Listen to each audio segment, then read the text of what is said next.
Advertencia. El contenido del documental incluye material violento que puede ser intenso para algunos espectadores. Se recomienda discreción.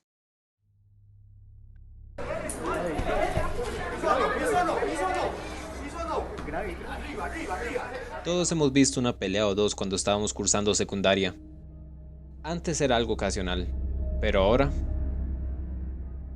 es algo de todos los días. Compañeros, señores y señoras de la prensa, el Ministerio de Educación Pública hoy está poniendo a disposición de todas las autoridades educativas, directores regionales, directores de centros educativos, unas disposiciones preventivas para la suspensión temporal de lecciones en algunos centros educativos públicos y privados debido a la alerta sanitaria por coronavirus COVID-19. Esto significa que vamos a cerrar centros educativos o vamos a suspender lecciones en alrededor de 344 centros educativos. En el 2020, el mundo sufrió una experiencia colectiva, la pandemia del COVID-19, que empezó a finales del 2019 y se volvió noticia a principios del 2020. Dicho virus era de fácil transmisión, por lo tanto, se inició una cuarentena mundial. En Costa Rica, la cuarentena empezó en marzo del mismo año. Esto disminuye nuestras interacciones sociales como nunca se había visto en esta generación. Restaurantes, centros comerciales e instituciones educativas cerraron sus puertas para evitar el contagio. El socializar en persona representaba un riesgo y la falta de contacto representaba una parálisis en el mundo. En el sector educativo, las instituciones trataron de adoptar una modalidad a distancia, por medio de clases virtuales y guías para tratar de que la educación no fuera tan afectada. En esta modalidad de estudio, la convivencia entre estudiantes era casi nula. La responsabilidad de cuidar a los hijos día a día recayó en sus papás y guardianes. El descenso en la calidad de educación era notable. Y es que según nos comentan padres de familia, no es un caso aislado que se presente por lo menos una o dos veces por semana o por mes, sino que es prácticamente todos los días que se está dando y no tiene comparación a lo que sucedía 2 años atrás o más atrás aún antes de la pandemia. Precisamente el regreso a las clases presenciales en los centros educativos este 2022 se ha visto marcado por diferentes situaciones violentas entre estudiantes e incluso entre estudiantes y docentes. Una jovencita, una estudiante, una colegial, atacó a su profesora luego de que reprobara una materia, y es que la violencia cada vez se hace más común en las aulas, actos que además quedan grabados en redes sociales. El mantener por casi 2 años a los adolescentes en la seguridad de sus hogares ha afectado la forma de convivir con otros y otras. Para tener la perspectiva de los jóvenes, me reuní con algunos estudiantes de 10º año para que me dieran su punto de vista y me contaran más sobre estas manifestaciones de violencia. Un chico al parecer intentó fuera del colegio asaltar a otro, entonces aquí mismo dentro del colegio le empezó a decir que si tenía, ¿puedo decir palabrotas? Que si tenía tantos huevos para asaltarlo afuera, que se pichasearan aquí mismo. Era tanto el asunto, y ahí es donde se empezaron a pelear. Luego se metió otro para defender al que trataron de asaltar, y me tuve que meter yo también para tratar de separarlos. Que más bien, yo estaba haciendo trabajo comunal, entonces yo nada más vi igual un montón de gente, y como eran conocidos míos, yo dije, madre, a estos maes les va a ir feo si se siguen agarrando. Entonces yo nada más me metí y a como pude lo agarré y lo quité.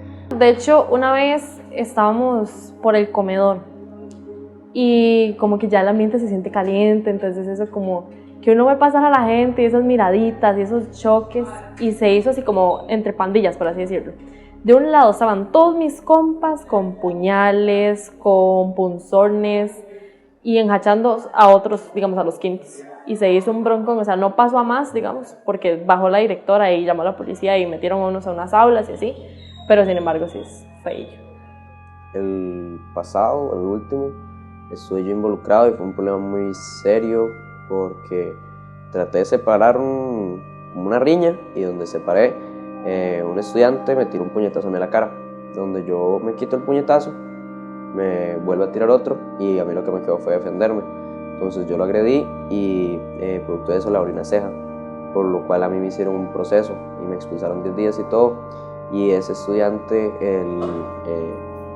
amenazó hasta el colegio y todo que lo iba a balear y cancelaron clases 10 días por amenazas de él. Inclusive hay rumores de que ese mismo estudiante amenazó a la directora con matarlo, o sea, y la directora se tuvo que ir del colegio y cambiaron de directora y todo, solo por una simple pelea de niños. Yo siento que, no sé, hay algunas veces son problemas como que uno siente que son muy inmaduros, tal vez llegar a resolverlos así, porque claramente eso no llega a resolver nada, y siento que eso debería, no sé, que la gente debería pensarlo más antes de hacer ese tipo de cosas, digamos. Aunque obviamente uno enojado o alguna cosa no piensa en cómo resolverlo, pero debería de haber algo ahí como algo más responsable, diría yo.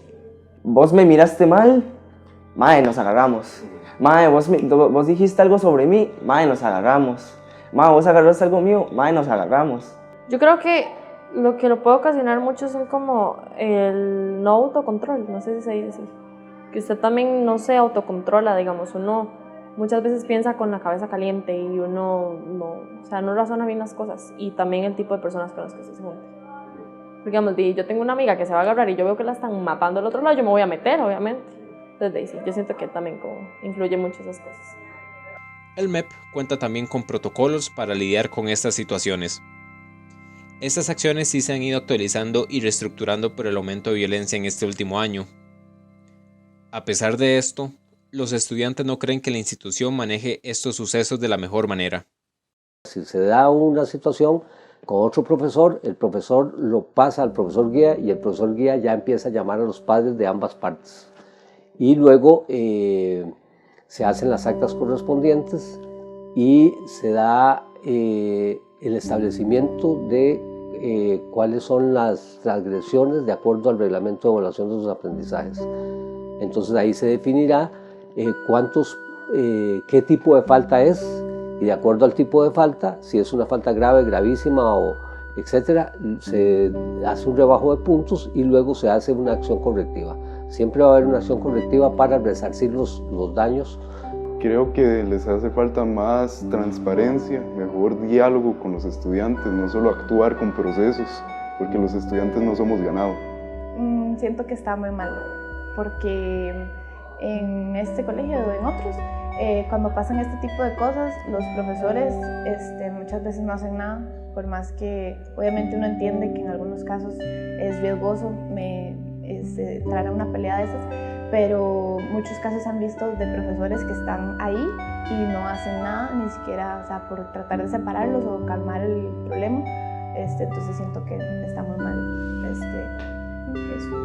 Yo podría decir que quizás no es que no lo hagan bien, sino que yo siento que no lo manejan de la manera correcta. O sea, ellos tampoco se autocontrolan y solo o los regañan y regañan y regañan. Y en realidad no siento como que la solución sea puros regaños. O sea, nada más listo, pasó ustedes se expulsan, no se permite más en la institución y ya. O sea, yo siento que por la muerte del perro ya están muertas las plagas, digamos.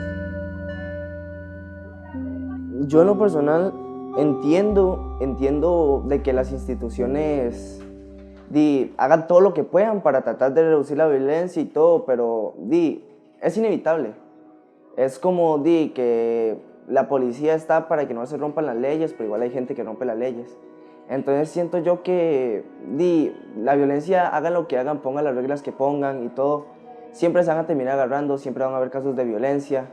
Entonces, sean súper estrictos o sean muy relajados, hagan lo que hagan, no se va a poder calmar la violencia. Aún después de todos estos sucesos, aún hay estudiantes que creen que estas situaciones podrían tener solución. Opino que se puede buscar una solución más viable fuera del tema de la violencia. Se puede dialogar, se puede buscar ayuda de los administrativos, pero nunca se debería llegar a buscar el tema de los golpes. Yo siento que tal vez los profesores, no sé, ser un poco más como tratar de siempre cuidar a los estudiantes. Obviamente somos demasiados, ¿verdad? Pero tal vez ponerle un poquito más de esfuerzo a eso, sabiendo que ahorita los estudiantes en algunas edades son muy inmaduros para estos casos. Entonces tal vez poner un poco más de atención así en los estudiantes y no sé, tal vez cuando pase algo así, tratar de intervenir un poco en el problema, digamos. Quitar, siento yo, cosas innecesarias, o sea, qué sé yo, lecciones que no quiero decir nombres para no entrar en conflicto, pero o sea, que no son tan necesarias como, qué sé yo, una charla contra la violencia o una materia que sea, o sea, cómo manejar problemas. O sea, si yo tengo cólera, o sea, no atacar a una persona, sino, qué sé yo, apartarme, tomar agua, qué sé yo, despejarme. Si quiero gritar, voy a un lugar para gritar, o sea, soltarse. O sea, las soluciones no son tan complejas como uno cree, porque, o sea, las soluciones no se dan cuando ya el problema está hecho, se van dando antes del problema para evitar los problemas. ¿Me explico? Porque ya es muy tarde, o sea, hace poco en el colegio, en el Monseñor de Desamparados, apuñalaron a un estudiante, o sea, lo apuñalaron, el muchacho quedó feo en emergencias. ¿Por qué? Porque nunca se le dieron charlas, nunca revisaron bolsos, nunca todo. ¿Cómo se hubiera evitado? Tal vez dando charlas o actividades. ¿Qué sabe si las dos personas se pudieron haber hecho amigas, verdad? En una actividad, en una mejenga que realiza el cole, les tocó en el mismo equipo, ya nos hicimos compas. Se evita eso, me explico.